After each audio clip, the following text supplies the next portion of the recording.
सलाम, नमस्ते, सत श्री अकाल। मैं हूं रजा और आप देख रहे हैं रजाग्राफी की middle east special report. Title पर आपने सही पढ़ा है।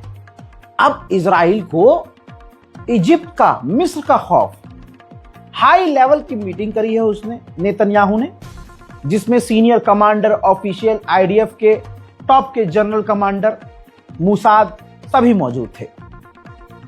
तो डरपोक इजराइल के प्रधानमंत्री नेतन्याहू ने कहा कि जिस तरह से मिस्र की मिलिट्री ताकत बढ़ रही है, जैसे उसकी कैपेबिलिटीज बढ़ रही है, अब हमें इजिप्ट पर नजर रखनी होगी, मॉनिटर करना होगा और उसकी कैपेबिलिटीज पर पैनी नजर बनानी होगी, क्योंकि इजिप्ट अगर ताकतवर होता है तो यह हमारे लिए अच्छा नहीं है। इजराइल की हरकतों पर अब यूरोप की भी नजर है और अब जो इजराइल के साथ खड़े हो रहे हैं पूरी दुनिया से गालियां सुन रहे हैं। ऐसे में बहुत सारे इजराइल के सेटलर्स वेस्ट बैंक छोड़िए, अब गाजा में घुस गए थे कब्जा करने के लिए, फितरत से मजबूर।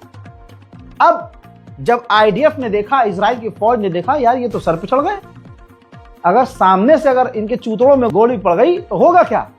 तो जैसे तैसे उन इजरायली सेटलर्स को, घुसपैठियों को गाजा से वापस आईडीएफ लेकर बड़ी मुश्किल से इजराइल गई। उधर मेरे दोस्तों जंग का माहौल है, इजराइल कभी भी पेला जा सकता है, यह बात सारी दुनिया को पता है। ऐसे में चाइना ने चतुराई करी और इजराइल के अंदर अपनी तमाम इन्वेस्टमेंट को बंद कर दिया है। हजरात, आपको एक हैरानी वाली खबर दूं, गाजा के अंदर एक ऐसी भी कब्र थी, यानी एक ऐसा कब्रिस्तान था जहां पर वर्ल्ड वॉर 1 में जो सैनिक लड़े थे उनकी कब्रें थी। उसका मैप ये है, ठीक है। आपको बताना चाहूंगा कि यहां पर बर्तानिया के, तुर्की के, ऑस्ट्रेलिया के, कनाडा के और इंडियन कुछ आर्मी के जवान थे जो वर्ल्ड वॉर 1 में लड़े थे, उनको यहीं दफनाया गया था बड़े इज्जत और वकार के साथ, ठीक। अब ये जो लाल हिस्सा आप देख रहे हैं, ये जो बॉक्स के अंदर एक और जो बॉक्स नजर आ रहा है जहां पर लिखा भी है फर्स्ट वर्ल्ड वॉर, इधर लिखा है सेकंड वर्ल्ड वॉर और कैनेडियन यूएन प्लॉट भी लिखा हुआ है। एक बड़ा कब्रिस्तान था। रिपोर्ट यह है कि इजराइल ने गाजा के इस इंटरनेशनल कब्रिस्तान को, सैटेलाइट इमेज दिखा रहा हूं अब, ये देखिए, इस कब्रिस्तान को भी तबाह करा, जहां पर खास करके ब्रिटेन के फौजी दफनाए गए थे वर्ल्ड वॉर 1 के, उनकी कब्रों को तबाह किया। तो ब्रिटेन का भी इजराइल सगा नहीं।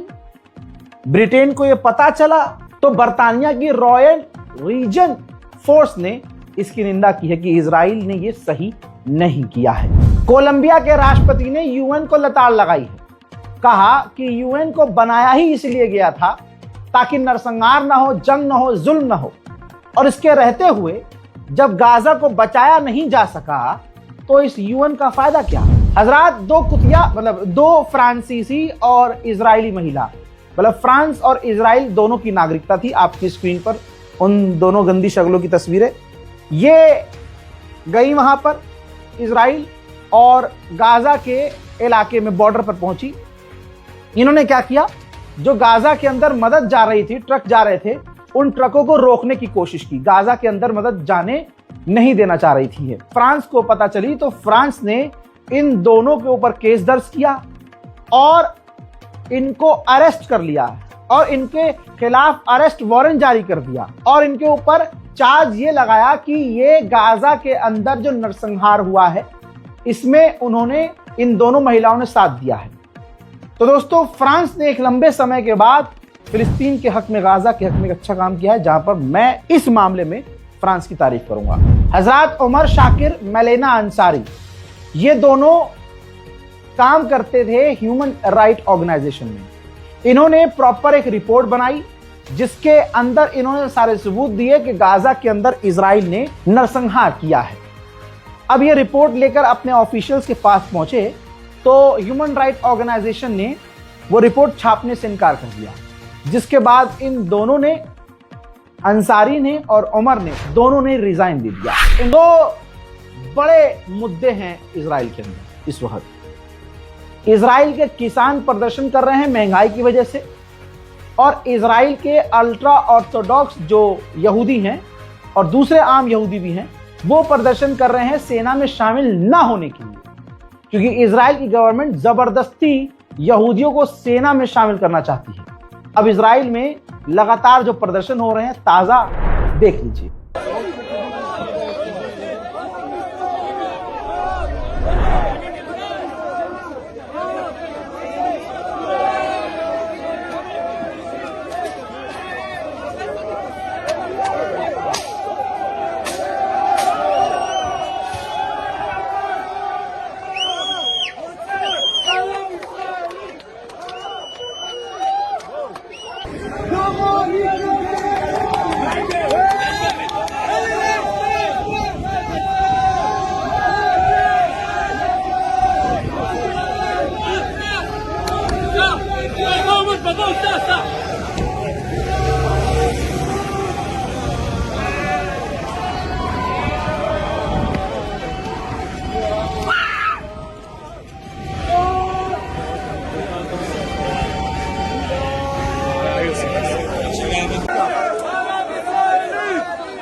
ग्यारह लोगों के ऊपर इजराइल ने केस किया, खुद जो यहूदी हैं। यहां तक कि आपकी स्क्रीन पर ये जो मौजूद व्यक्ति है, ये इजराइल के शिन बेट के चीफ का भाई है। भाई, इन 11 लोगों पर यह इल्जाम है कि इन्होंने दुश्मन का साथ दिया, गाजा का साथ। कैसे दिया? इन्होंने स्मगलिंग की है, सिगरेट गाजा के अंदर स्मगल किया है और अंधा पैसा बनाया है। आगे रजा भाई, सिगरेट से क्या भाई सिर्फ सिगरेट नहीं, 11 और जो लोग हैं उन्होंने भी भर भर कर सामान, यानी 50 रुपए वाली चीज 500 में अंदर भेजी है। उधर सोमालिया लैंड तो अलग हो गया है, लेकिन जो सोमालिया है बेचारा, उसके आसमान में तुर्की का फाइटर जेट उड़ता हुआ नजर आ रहा है सोमालिया के समर्थन में। देखिए,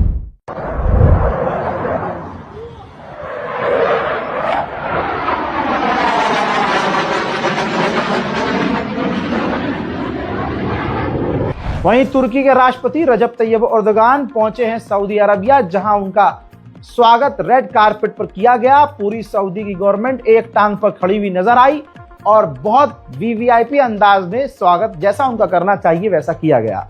यहां पर जो तुर्की के राष्ट्रपति पहुंचे हैं, जाहिर सी बात है कुछ बड़ी डील्स होने वाली हैं, लेकिन एक बड़ी डील की खबर यह है कि तुर्की जो 5th जनरेशन का कान फाइटर जेट बना रहा है, उसमें तुर्की भी पैसा इन्वेस्ट करेगा। यह सबसे बड़ा पॉइंट है। सऊदी अरब के बाद तुर्की के राष्ट्रपति रजब तैयब एर्दोगान सीधा इजिप्ट पहुंच गए, जिस इजिप्ट से इजराइल को फिलहाल काफी तकलीफ है।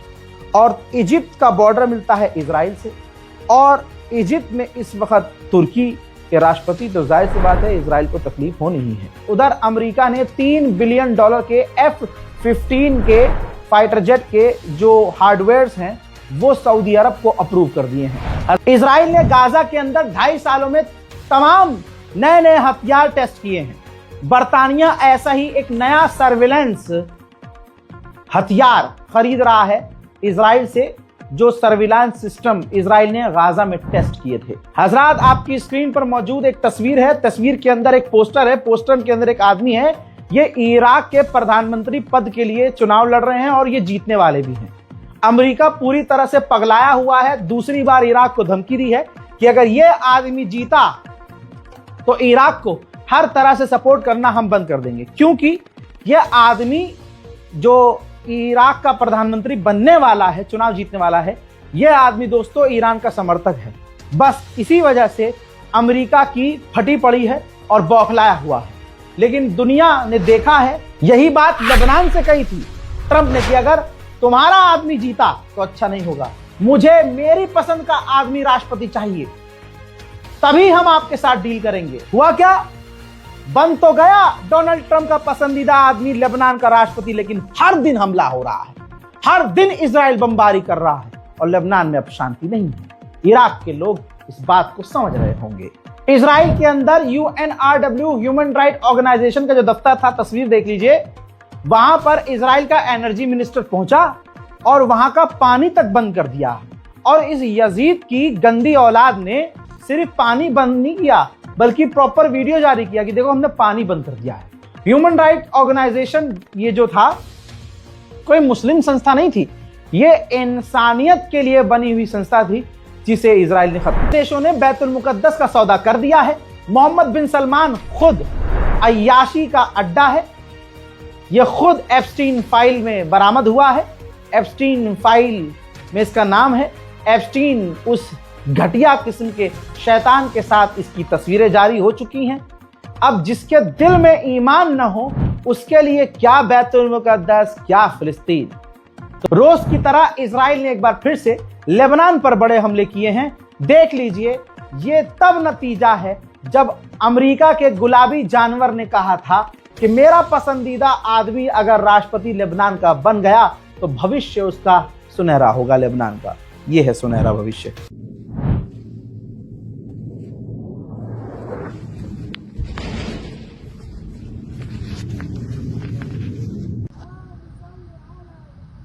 आपको बताना चाहूंगा,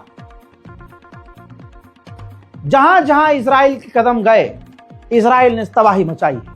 सबूत आपकी स्क्रीन पर। इजराइल लेबनान की सरजमीन पर ऐसे केमिकल को स्प्रे कर रहा है, सीरिया में भी उसने स्प्रे किया है, जिससे फसल तबाह हो जाएगी, जमीन बंजर हो जाएगी। ताजा जो जानकारी आ रही है, ये एक ऐसा केमिकल है जिससे वहां कैंसर फैलेगा। वहीं एक अपडेट है, ये तस्वीर आया है जिसमें अमेरिका की फौज सीरिया से निकलकर इराक जा रही है। लीजिए, असली सांप अब आया है बाहर। ये जोलानी, इसने एक बयान में कहा वक्त आ गया है बदला लेने का। बदला लेने का किससे? इजराइल से। अजी मेरा कद्दू। अमेरिका से। अजी घंटा हमारा। भाई जोलानी ने कहा कि बदला लेने का वक्त आ गया है हिजबुल्लाह से। अब समझ रहे हैं ये किसकी जुबान बोल रहा है? डोनाल्ड ट्रंप और नेतन्याहू की जुबान बोल रहा है।